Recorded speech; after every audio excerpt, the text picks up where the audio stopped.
really good shows on. Um, yeah, I'm a geek. Well, But it's in a lot of the those shows, the I'm sorry. environmental religious people. They're very strong in their evangelism and their evangelizing, and they are comfortable doing that 7 days a week, 24 hours a day. And so they're good at it, and they evangelize all the time and everywhere because they're never told that this is an inappropriate place to talk about the environment. But we are frequently told this is an inappropriate place to talk about God. And that's the thing. It goes back to what you're saying about the shows that don't really touch on faith. They actively make fun of people of faith. That's another thing, is that they actively Absolutely. make fun of them, and they actively promote the religion of global warming, etc. So that's another thing culturally that we have to try and fix. But sorry, Corey and Annie were going to get to something. Oh, no, you're fine. I was just going to say it's easy to evangelize when Hollywood and entertainment and the media are all behind you. Yeah. But when Absolutely. They're not taking any risk whatsoever. No, there's no risk at all. And so when you are talking about whether it's conservatism or your faith or something like that, you're going against the flow, which takes a lot of courage in the first place, and then you're worried about, well, what if I don't have an answer for some question that somebody has? And so it's very easy to go back into your shell and just be scared to say what you think. Because you know what? I haven't read Thomas Aquinas. I'm not going to really have a really intellectual discussion about, and I don't know any of those verses that you guys have talked about earlier. I don't know any of that stuff. So I can't really say anything other than I like Jesus. Jesus is just right with me. Whoa, yeah. But the greater point that I was trying to get to there was... Every question is Jesus. Oh, right. Every question is Jesus. I just want you to know that. Let me share a message from a company that we do business with. There's a security protocol and all of the people that have come out to demonstrate it to us, when they get into the logon and you have to create your security questions, and there's like 5 of them, every single one of the salespeople has sat in our office and said, well, we always just say Jesus because Jesus is always the answer to the question. They absolutely are perfectly comfortable saying that in the offices of people they've just met, and I think that's a beautiful thing. That's not very secure, though, for a password.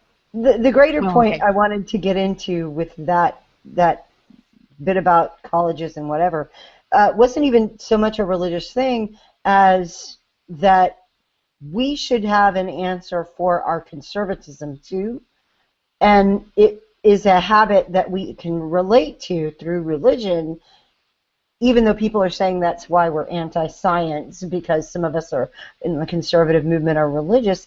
It's that we should be able to not necessarily study every issue and have every talking point available. That way leads to madness, I will tell you. But have an answer for conservatism that, and this points, again, I'm doing this every week, back to Corey and Andy in the Party of Choice, because they have given us a platform, a way to do that, a structure, so that one does not have to use all the gazillion talking points on any issue. You can take one and drill down to the control element, and there you go. Off you are to the races. When you break it down to choice and control, it's so easy to tackle any issue, because there are the ways that the government, the left, is trying to control you are obvious. I mean, that's just how it is.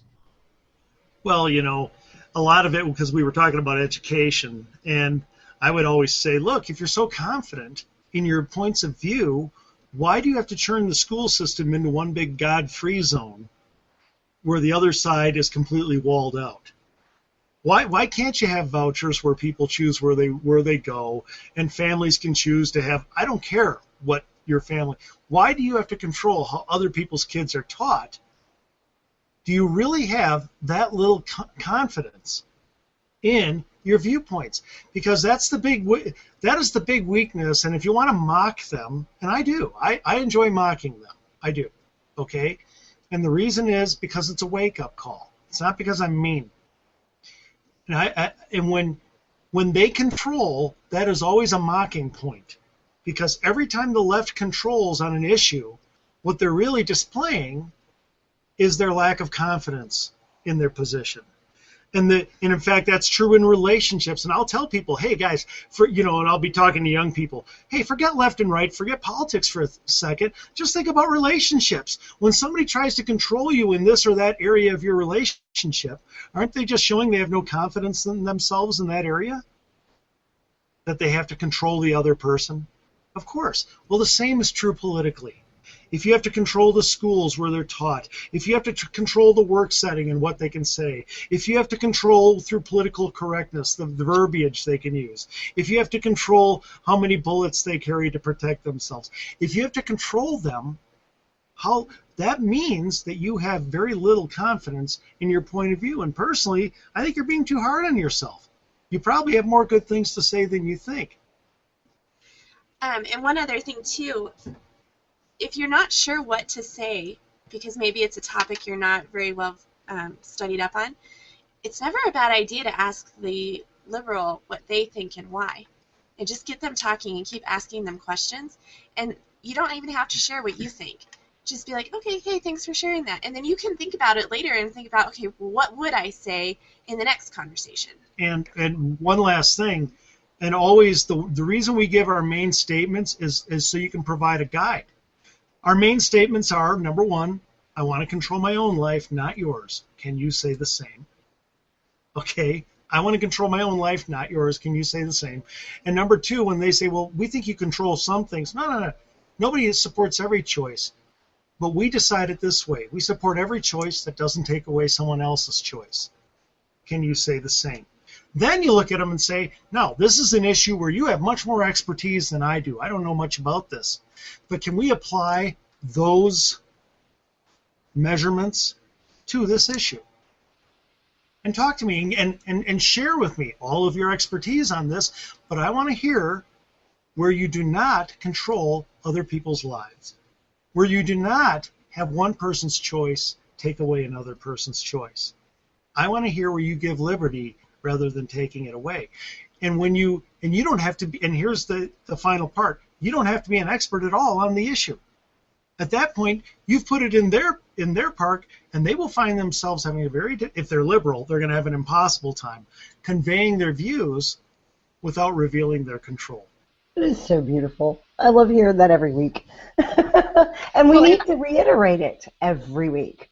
Yeah, it's true. And I've used the choice and control framework a lot. It's almost subconscious at this point that in any kind of discussion, whether it's to my own kind of people to try to explain a concept to them or guide them on how to argue a point, or if it's in the middle of a discussion with somebody on the other side, I will use that framework of choice versus control. And whether I use those words or not, that's in the back of my mind as I'm framing my response or my statement to make sure that what I'm guiding people to say or what I'm saying myself is in those kinds of terms. So it puts the other side on that footing of they have to defend why they want to control things. And it also loops us back to what Fishy was talking about earlier of continuing to ask, and then what? And that's an ancient technique of conversations and persuasion and debate is just asking questions. And by just asking questions, you can defeat the other guy.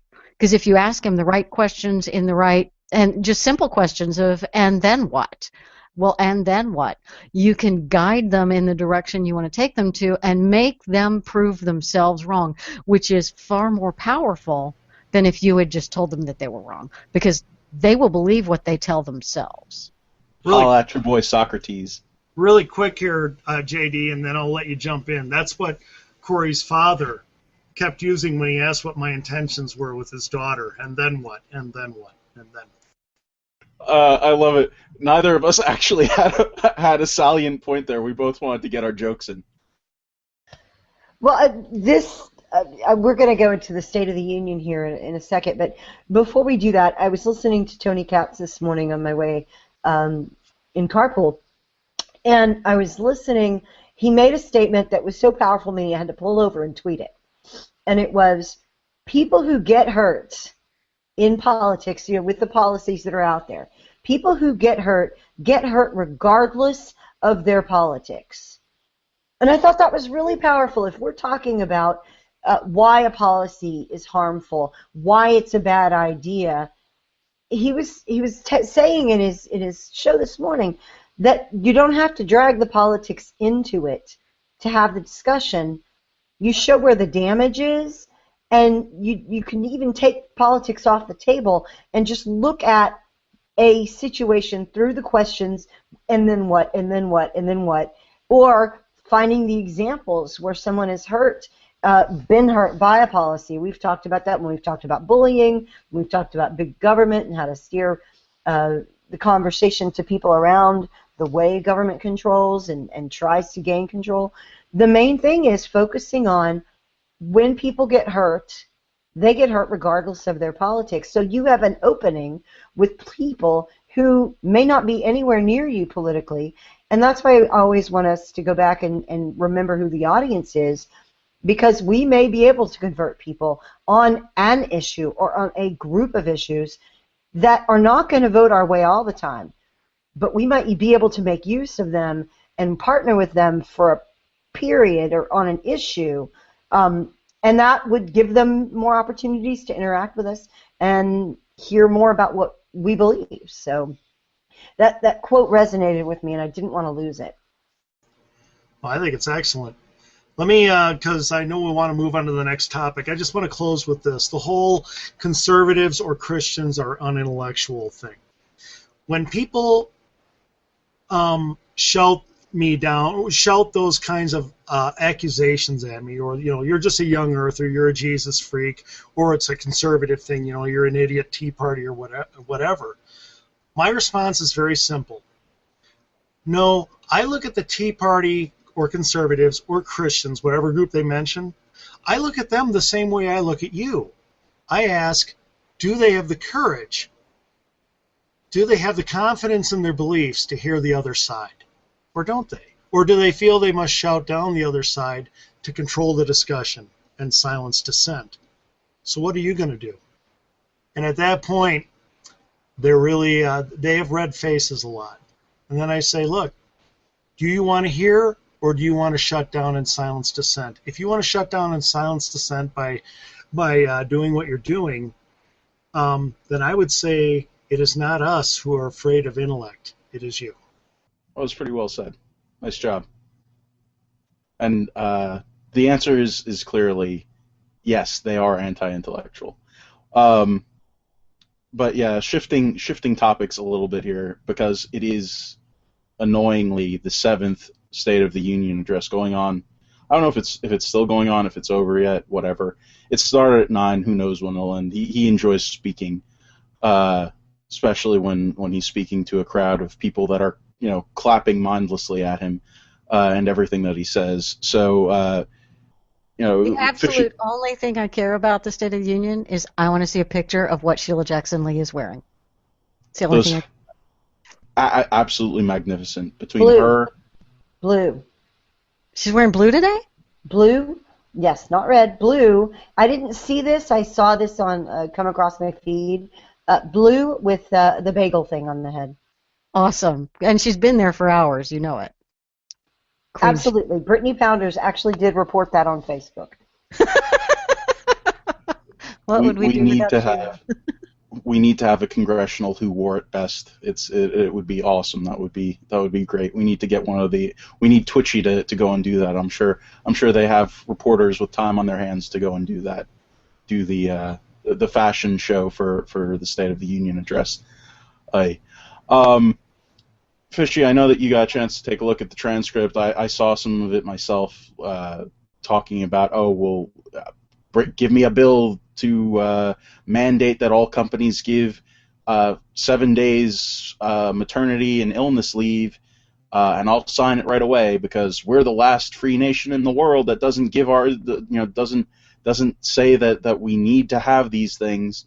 The more ways that the government is controlling you, and you get to pick when you go and search for a job, whether you want these things and if that's a deal breaker or not. And there's absolutely no consequences. Absolutely, if you ask that question of and then what if you get